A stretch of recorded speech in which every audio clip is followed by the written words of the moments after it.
This video is brought to you by NordVPN. Training is many things to many people, but for me, one of the main reasons to train is to increase your freedom.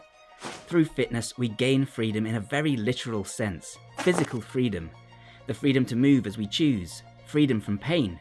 Freedom to travel further, faster, to see and do more, to increase the number of options we have at any given moment. Perhaps this is why I run everywhere I go.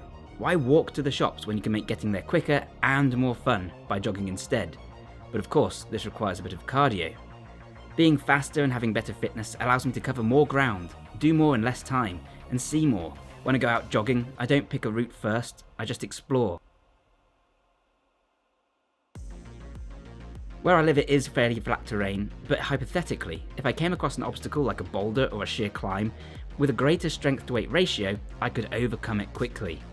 If I wanted to go off the beaten path to climb a tree, I can do that and then get an amazing view of my surroundings. If I want to crawl into a small space to explore a cave or the hollowed out insides of an old tree, I can do that too. All of this requires mobility, endurance and strength. It's those things that let us rise above the noise. Of course, there are few better expressions of this physical freedom than parkour. It's saying no to narrow pavements and crowded streets. It's saying no to being hemmed in, and yes to soaring like a bird.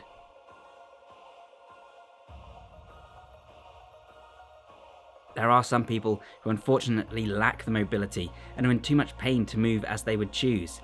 So we should never take our fitness and our mobility for granted.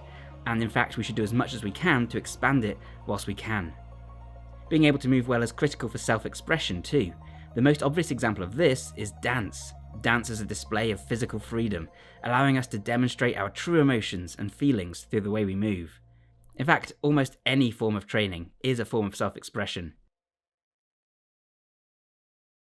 Speaking of technology that empowers and grants you freedom, there are few better examples than a VPN, like today's sponsor, NordVPN. NordVPN helps you to surf the web with greater security and greater freedom. It does this by letting you reroute your traffic via their servers, so that your location and browsing activity remain hidden. This has several key advantages. Not only does it let you appear as though you're browsing from another country, literally increasing your freedom by giving you access to region-locked content, but it also keeps your private data safe. A VPN can keep you safe from multiple common types of attack. Consider a man-in-the-middle attack. Let's say you're connected to a coffee shop Wi-Fi called Coffee Wi-Fi and happily browsing the web. Only that's not the name of their Wi-Fi. Turns out you're in fact connected to Wi-Fi hosted by the shady guy in the corner of the room, who can now see everything that you're looking at.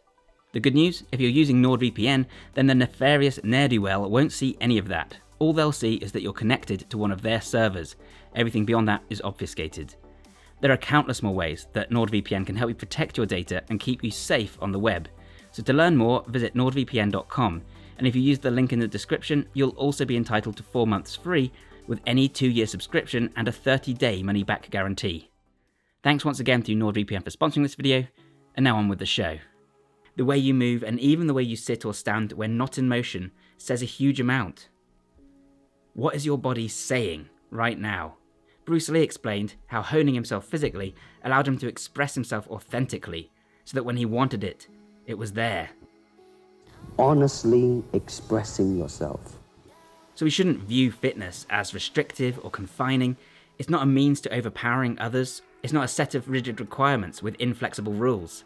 Fitness is self-expression. Fitness allows us to become the fullest version of ourselves. There are a few specific ways we can train with this freedom in mind. By training in multiple disciplines, for example, we create more options. The option to be strong and move the objects blocking our path, to be agile and to climb over it, or to be fast and go around it. Of course, emphasizing and prioritizing movement also goes hand in hand with this freedom, as does placing some emphasis on endurance. But think as well about how you might use your fitness outside of your training. Are you expressing yourself physically in your daily life? Are you utilizing your body to its fullest potential? Are you using that fitness at all? And are you dressed, ready for movement? If you're wearing work shoes with a thick sole, high heels and a cramped toe box, then I'd argue not. If your jeans are too tight for you to squat, I'd argue not. Could you break into a run right now if you wanted to? And if not, what's the point of being able to run so well? The same goes for having so much stuffed into your pockets that you can't even jump. These are easily remedied by a light shoulder bag, jeans with a stretch fabric, which is, yes, why you see me doing squats in my jeans, and barefoot shoes. What you wear and carry with you is a technology, and to me, technology should only be an extension of this self-expression and freedom. Too often, we view technology as a means to being more productive.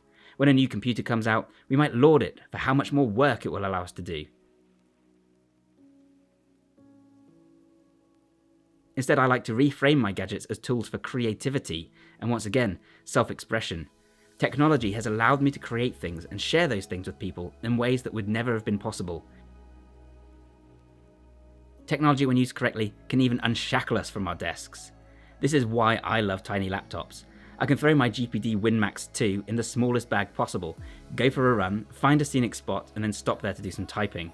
When I lived in London, I'd sometimes work with views of St. Paul's, on roof bars, or in Camden Market. These days I work in my own office where I've got a bunch of things I can work out with. There are digital nomads right now using technology to explore the world while making a living. And I even sampled a little bit of that lifestyle myself when I was younger. Whereas today, that freedom allows me to spend more time with my family. Even when you aren't using technology to escape the confines of an office, it can be used to move more instead of less. And all this makes sense when you consider that technology is also an extension of yourself. It's time to start making your fitness and your technology work for you instead of the other way around. Forget training because you're supposed to. Forget using technology to work longer and longer hours. Set a course for the kind of body and self-expression that's authentic to you, and then go after it. So if you found this video useful and interesting, guys, a little bit different than usual, just another little training philosophy, as people seem to generally like those. If you're looking for a training program designed to help you move better and faster for longer, then you might enjoy my ebook and training program, Super Functional Training 2.0, the Protein Performance System. That combines multiple different training styles into a single program, designed to build not only your speed, but your mobility, your strength, your endurance, even brain function. It comes with over 2 hours of instructional video and an 80+ page ebook, so check it out. Big thank you to Liam Ellis of Perception Media, who helped me shoot this one. If you want to check out his work, and I do highly recommend his work, then I'll leave a link to his website in the description down below as well. Either way, guys, thank you so much for watching this one, and I'll see you next time. Bye for now.